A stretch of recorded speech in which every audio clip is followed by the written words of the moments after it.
explain what is Greenfly, what you're doing with the sport organizations, because I really think that Greenfly, it's one of the essential tools that you need if you are a sport rights holder to activate effectively all your ecosystem. Because I think today it's not anymore about just communicating from your own channels. It's also about leveraging the whole ecosystem. So why don't you give us a big overview of what's Greenfly? Yeah.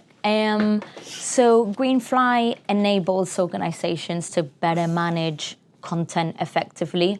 What that means is we focus on 3 core pillars. So that is the creation and aggregation of content at scale in real time, organization of content through leveraging AI, and last but not least, the distribution of that content. So distribution of that content to the ecosystem.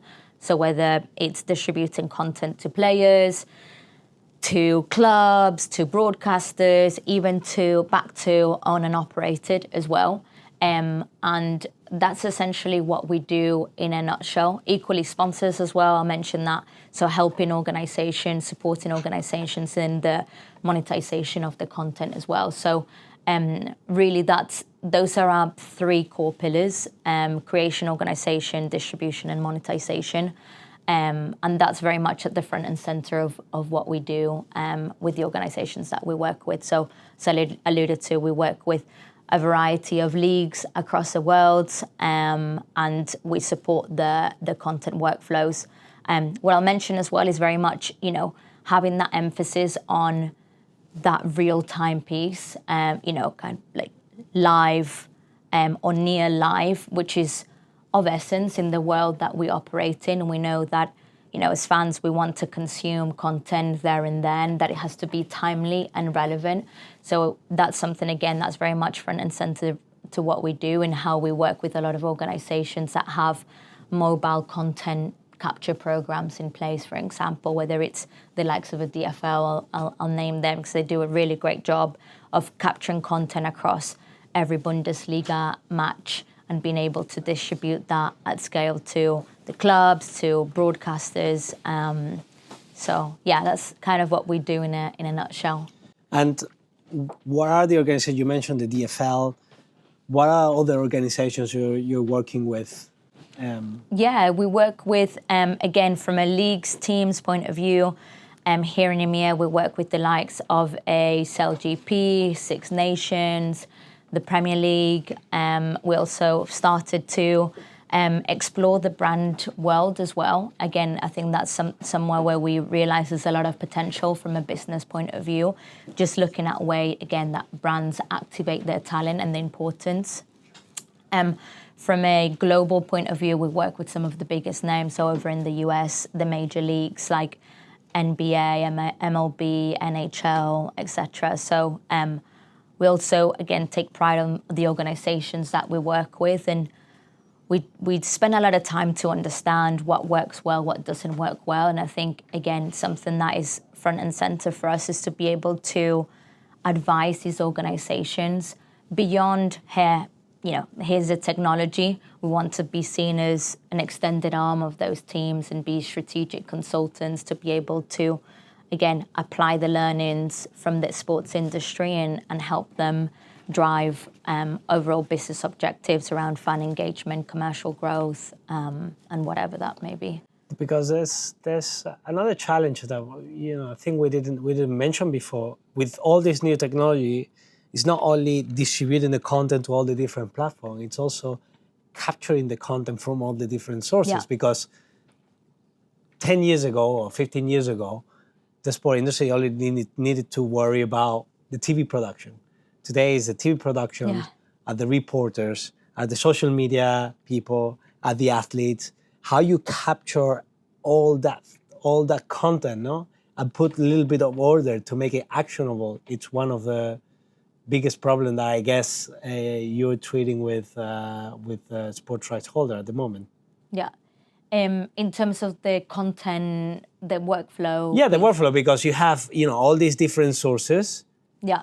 And you could capture a very nice video from the behind the scene that stays on the phone of the social media manager that is capturing that video, the video maker that is capturing that video, but how you can share that to make sure that someone sees that video and say, okay, this is something we need to share, because maybe on the eyes of the social media manager, it's not something that you will share. That's also one thing that I always was telling when we were working at Meta with especially with football clubs or sports teams, that the social media manager of the club, of any club, it's very used to see all the things around him. He's used to go to the training ground. He's used to see the corridor, the trophies.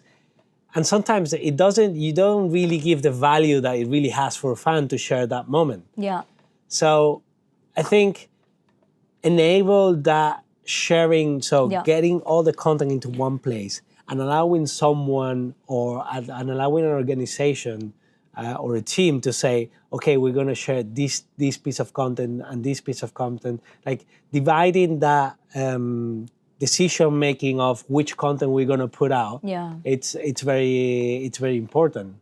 Yeah, for sure. And I think the other point, so a couple of things on that. I think the content producers or creators, they've got a responsibility to understand, okay, what works well based on us, fan following, what's the type of content that they want to consume, but also being mindful of where that content is going. To your point, maybe the content that is going to an athlete or to a club might be slightly different to the content that a broadcaster is receiving, for instance, and just being able to adapt based on that. And then I think the other point as well is knowing that and acknowledging that anyone can be a content creator. And when I say that is, you and I can be content creators. We've got our mobile phones. Yeah. Automatically, you can capture content. The same way that fans can be content creators. Again, part of the work that we do and being able to aggregate some of that content includes fan content. So fans can be creators themselves. They've got a unique view of the sport, and they're able also to put their own lens in from a passion and emotion point of view. So I think really anyone with a mobile phone can be a content creator. Obviously, you have some, across football clubs that have those specific roles and are more tailored.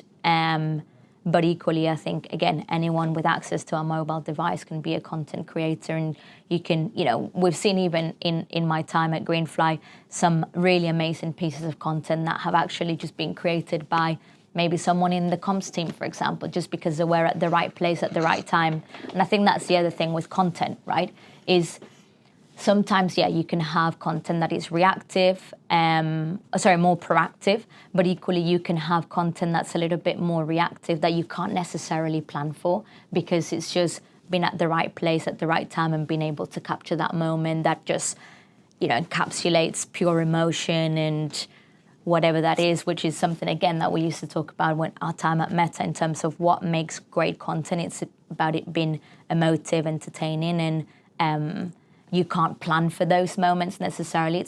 It's around being at the right place at the right time and being able to capture that specifically. So that could be someone from, as I said, the comms team or someone else from the legal team even that just happens to capture a great piece of content. Yeah, it's about sharing that authentic inside story.